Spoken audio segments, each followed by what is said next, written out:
আসসালামু আলাইকুম। কেমন আছেন সবাই? আশা করি ভালো আছেন। চলে আসলাম নতুন একটা ব্লগ নিয়ে। বাইরের ওয়েদারটা অনেক মেঘলা আর পাশের ছাদটাকে এত সুন্দর করে পরিষ্কার করছে দেখে একদম মনটা ফুরফুরা লাগতেছে।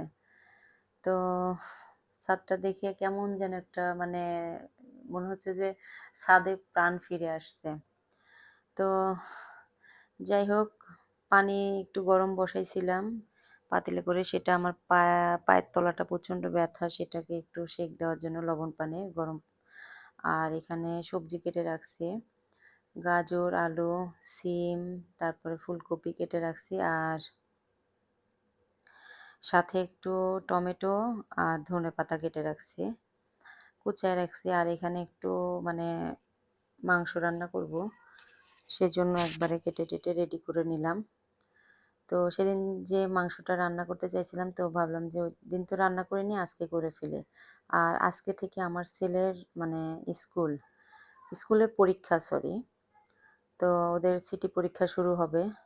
তো তাড়াতাড়ি সাত সকালবেলা উঠে রান্না-বান্নার কাজে লেগে গেছি। কারণ আমি স্কুলে চলে গেলে আর আসলে বাসায় আসার পরে আর এনার্জি থাকে না যে রান্না-টান্না করে আবার খাওয়া-দাওয়া করব। তো যাই হোক, আমার ওদিকে মা মাংসটা হয়ে গেছে আর এদিকে ভাজিটাও প্রায় কাছাকাছি। এখন দিয়ে দিব, আপনার ওই যে টমেটোটা দিয়ে তার একটু কিছুক্ষণ নাড়াচাড়া করে পানিটা শুকায় গেলে পরে হচ্ছে ধনেপাতা দিয়ে পরে নামায় নিব। আমি শীতকালীন এই সবজিটা প্রায়ই করি। আমার কাছে খুবই মজা লাগে।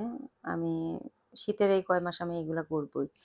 তো এই তো এখানে ভাজি করে অলরেডি ভাজিটা খেয়ে একটু গুছায় রাখলাম। আর এই তো মুরগি রান্না। আর আগের যে হচ্ছে মুরগির পাটা ছিল সেটাও রান্না করছি। তো এখানে কালকে ছেলের কোচিং ছিল। কোচিং থেকে আসার পথে সে কাচ্চি ভাইয়ে গিয়ে কাচ্চি খেয়ে আসছে আর কাচ্চি নিয়ে আসছে। তো ওইটাই ২ জায়গায় করলাম। অর্ধেক ছেলের জন্য টিফিনে দিয়ে দিলাম আর বাকি আলু দিয়ে আমি নিয়ে নিছি। তো এই তো ব্যাগ-ট্যাগ সব রেডি, গুছানো শেষ। আজকে স্কুলে যাচ্ছি যেহেতু ফোনটা আর নেব না। বাসায় এসে আবার নতুন করে একটা ভিডিও করব। তো ভিডিওটা হচ্ছে আমার বোন আমার জন্য একটা গিফট পাঠাইছে। গিফটটা আমি আসলে ওর বাসায় কেনার পরে আমি বলছি আমার কাছে খুব ভালো লাগছে। এজন্য বলছে যে তোমার জন্য একটা অর্ডার দিয়ে দিব। তো ও আমার জন্য এত সুন্দর একটা জিনিস এনে দিছে। আমার এতই ভালো লাগতেছিল দেখে যে মাশাআল্লাহ খুবই ভালো হইছে। এটা হচ্ছে ওমরার ওমরার জন্য কেউ যদি নিয়ত করে থাকে তার সেই টাকা জমানোর এইটা। তো ও একটা নিছে, আমার জন্য একটা নিছে, ওর ছেলের টিচারের জন্য একটা নিয়ে আসছে। তো আমার কাছে আসলে খুবই ভালো লাগলো গিফটটা হাতে পাওয়ার পরে। সত্যিই মন থেকে অনেক দোয়া। তো যাই হোক, আজকের মতো ভিডিওটা লম্বা করব না। আজকের মতো এই পর্যন্তই। আমার গিফটটা কেমন হলো সবাই জানাবেন। আল্লাহ হাফেজ। আসসালামু আলাইকুম।